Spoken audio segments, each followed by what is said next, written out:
and today we're gonna read the Magic Treehouse Merlin mission book, 20, A Perfect Time for Pandas. And today we're gonna start reading a chapter 2, Silly Food, and the end of reading a chapter 3, okay? And now, are you ready to read this one book with a lot of stories? And now here we go. And first you can read is the Magic Treehouse Merlin mission book, 20, A Perfect Time for Pandas. Starting at chapter 2, Silly Food. It was daylight outside. A rooster crowed in the distance. The air was damp and cool. Good, it's really early, said Jack. So we have a whole day and night until break of day tomorrow to do our mission. Perfect, said Annie. And look, we get to wear our own clothes for once. Oh man, said Jack. He was still in his jeans and t-shirt and his backpack and still a backpack. What's that a mistake? Jack and Annie looked out of the window together. The mountains rose majestically above the town as they landed in. The Magic Treehouse was at the tallest tree grove at the edge of the quiet street, along the edge of the shops and another buildings and few cars. Cars, Jack said with a relief. No mistake, said Annie. Our clothes didn't change because we came to China in modern times. Jack had reached into his pocket and pulled out some paper money. Cool, my clothes didn't change, but my money changed from dollars to Chinese money. Perfect, said Annie. She looked out window again and read some signs from the buildings. Along with the town bank, a long town school, a long town bicycle shop. I think we're landed in a long town. Wow, said Jack. How did you figure that out?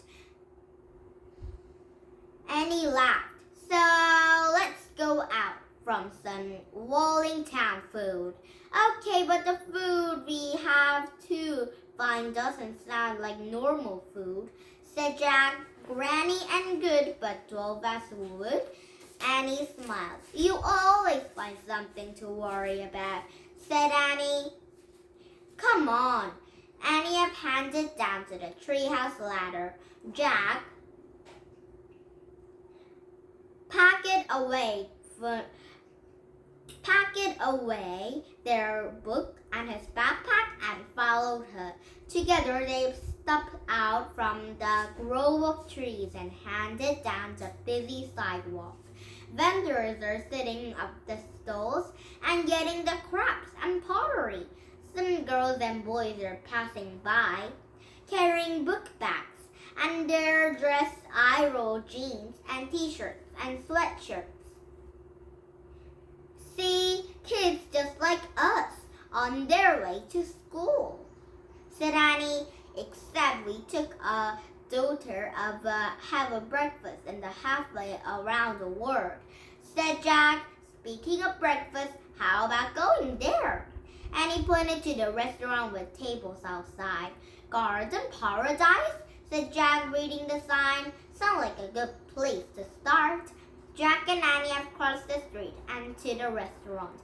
Tables are set up near the potted bamboo plants. A waiter poured tea from some reading a newspaper, and Jack glanced at the front page of a paper and saw the date.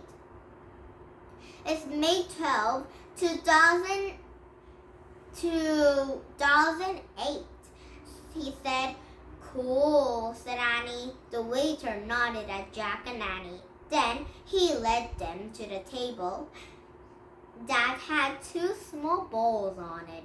Green tea, he said, or yuck butter tea. Jack and Annie answered together.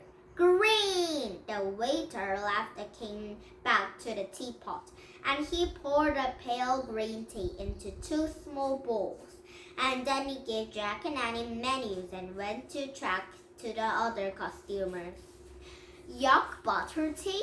Said Jack. I don't think so. Annie giggled as she looked at her menu. How about some green bean jelly? I don't think so. Jack scanned his menu. What about chicken feet? Ew, said Annie. Okay, how about these? Jack said gleefully. Fried stinky stuff? Ew, said Jack and Annie together.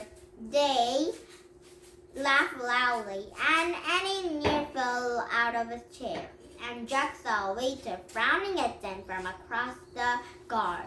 Shh, said Jack. They're being rude. Sorry, Jack whispered to the direction of a waiter.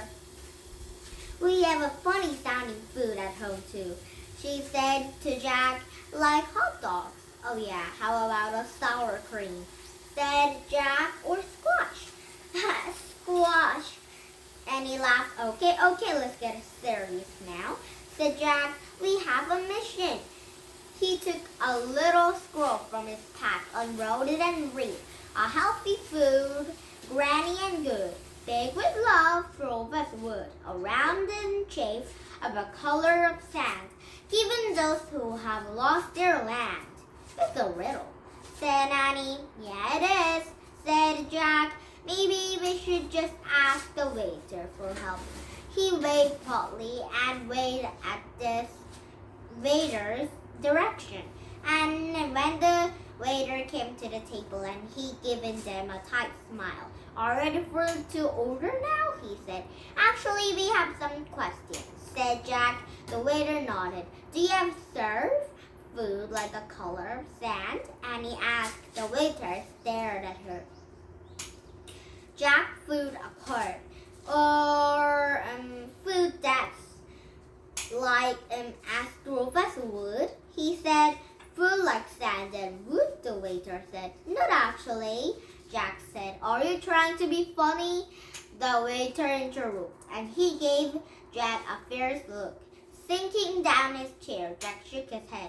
Well, answer is no, said waiter. We do not have such silly food. Okay, said Jack. Is there something else would you like?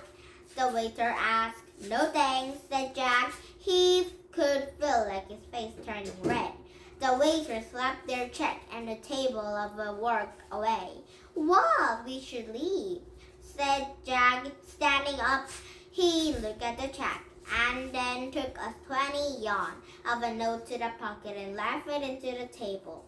Come on, he said, and he walked quickly around the tables at the exit, and Annie hurried after him. Back on the sidewalk, Jack sighed.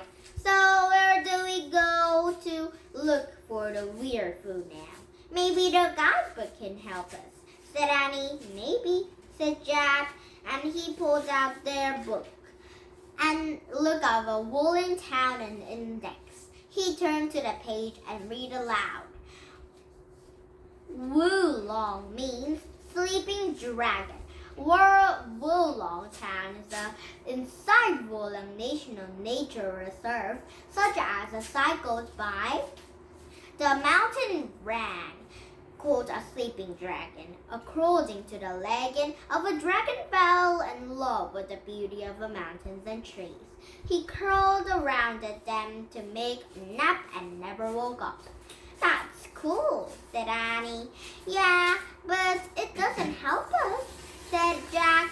He read more.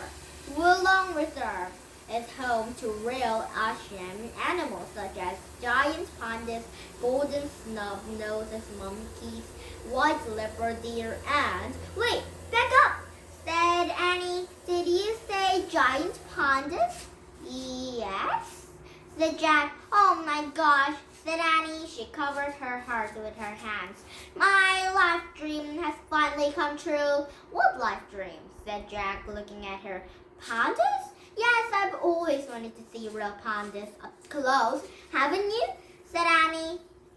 She took the guidebook and flipped through the pages until she found photos of pandas and she read aloud. In 1980, the conservator with the research center from the giant panda set up a Woolong reserve to save heaven for the animals. A panda center, we have to go there, said Annie. Now, wait, said Jack. We have a mission. Why are you acting so crazy about pandas? I can't help it, said Annie. All my life, I've wanted to meet real pandas.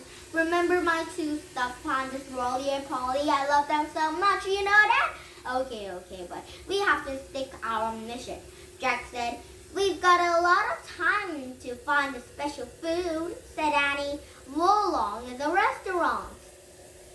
Woolong has other restaurants. It can't be hard to find a weird food. Hey, I have a good idea. She gave a guidebook back to Jack and started off. Come with me. Wait, stop. Where are you going? Jack said. We had passed the bicycle shop earlier, and he called over to the shoulder our bet to rent bikes. What? Are you crazy? Jack put off a book away and walked with her. And this is a panda center, he said. It might have enough time to get there and back and complete our mission. Plus, there's no stamping bikes. Cost money. We don't know how much. Let's find out, said said Annie. She turned to the running of the street, Woolong Town, and the bicycle shop. Now, it's chapter 3, The Sleeping Dragon. Oh, I think Jack and Annie are going to meet the real dragon, or not. They're going to meet the real giant panda. So Annie will going to really love it. So is Jack.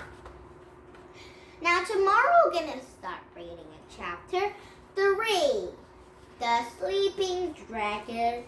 Oh, Mindy and I are reading a chapter 4. Okay, and now, did you have fun? You let English Country become a listen this book, but not the story because it might be a new chapter to read now. Bye everybody and have a nice day. Bye.